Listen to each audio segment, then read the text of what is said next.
안녕하세요 여러분, 캐나다 맘입니다.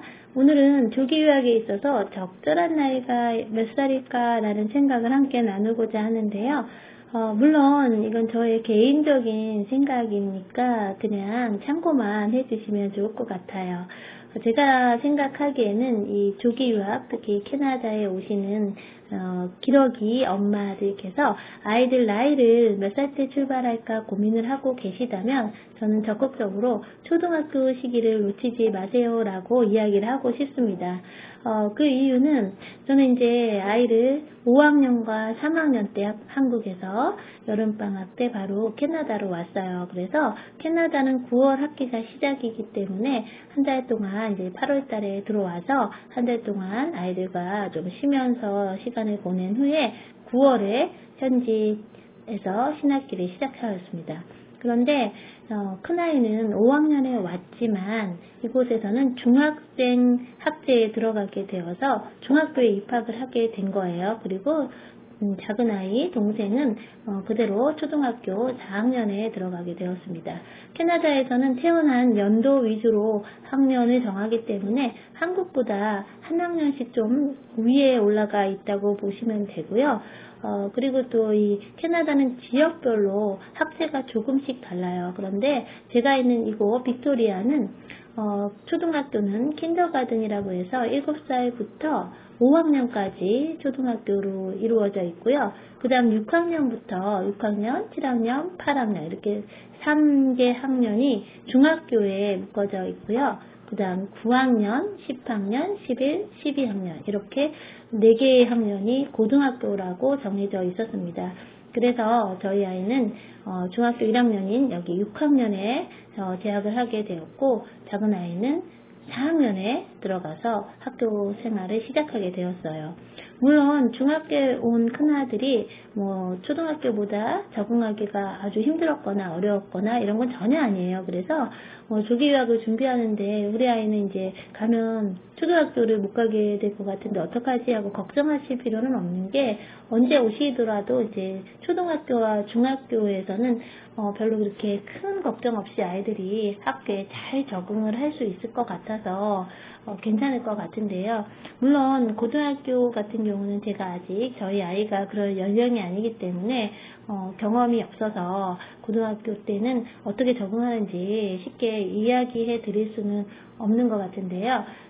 우선 초등학교와 중학교 때의 이 아이들을 보니까 적응하고 학교 생활하는 데 있어서 크게 어려움은 없는 것 같아요. 그런데 이제 엄마가 옆에서 살펴본 그런 경험으로는 중학교보다는 아무래도 초등학교 생활이 조금 더 여유롭고 조금 더 편하지 않을까라는 생각에서 초등학교를 추천하고 싶었습니다. 저와 같이 이 기러기 가족으로 이 해외 유학을 오시는 경우에는 주어진 기간 동안 학업을 하고 다시 한국으로 돌아가는 경우가 많잖아요. 그러다 보니까 엄마가 선택할 수가 있어서 아무래도 이 초등학교 기간을 선택해서 온다면 아이에게 좀 더 편하고 행복한 기억을 선물해 줄 수 있지 않을까라는 생각이 있어서 초등학교를 놓치지 않았으면 좋겠다라고 생각을 했습니다. 제가 보기에는 그야말로 캐나다의 초등학교는 어린이들의 천국이 아닐까라고 생각할 정도로 굉장히 아이들 위주의 모든 것이 되어 있는 것을 볼 수가 있었어요.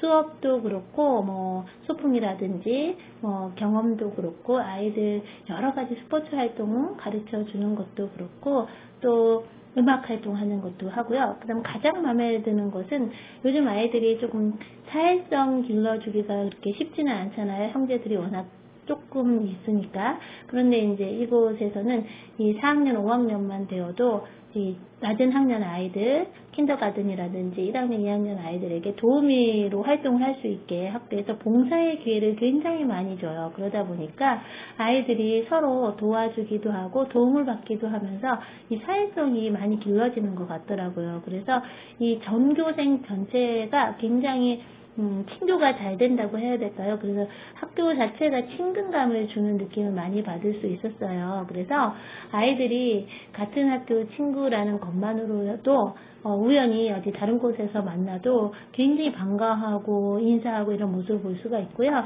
이것은 아마 이곳 캐나다의 학교가 한국에 비해서 규모가 굉장히 작기 때문에 있을 수 있는 일인 것 같아요. 이곳에서는 규모가 커서 아주 큰 학교라고 해도 400명이 채 되지 않고 대부분 뭐 200명 정도 전교생 내지는 뭐 300명 이런 학교들도 많이 있기 때문에 전교생이 서로 계속 뭐 몇 년씩 공부를 하다 보니 초등학교 친구들이 서로 얼굴을 많이 알고 있는 경우가 있어요. 같은 반도 몇 년씩 같이 하는 경우도 있고 해서 아이들 학교 초등학교 이 시간 동안에 아이들이 굉장히 행복하게 학교 생활을 할 수 있고 또 방과 후에도 아이들 거리낌 없이 플레이데이트라든지 생일 잔치에 많이 초대하고 또 서로 같이 놀기도 하고 하니까 이 친교하는 거에서도 중학교보다는 조금 더 기회가 많은 것 같다는 생각을 했습니다. 중학교는 아무래도 엄마들이 자립심을 많이 길러준다는 느낌이 들 정도로 이제 학교에서도 모든 활동들이 이제 엄마 없이도 아이들 스스로 할 수 있는 활동을 많이 하는 것 같아요. 그래서 이왕이면 이 초등학교 시기를 놓치지 않으면 어떨까 해서 오늘은 초등학교를 추천해 드리고 싶습니다.